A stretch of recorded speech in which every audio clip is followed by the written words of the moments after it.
How to change address on Shopify. Hi guys, welcome back. Today I'm giving you a quick tutorial on how to change address on Shopify.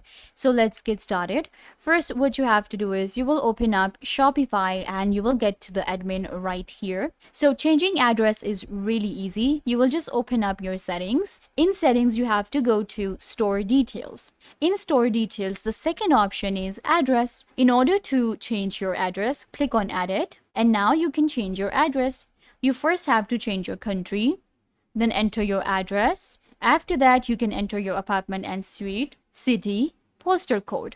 Once you're done, you will click on Save Changes. For example, I changed my country. And after that, just click on Save right here and your address will be changed. I hope that I was a big help. Don't forget to give this video a big thumbs up, leave a comment down below, turn on bell notification and subscribe to the YouTube channel.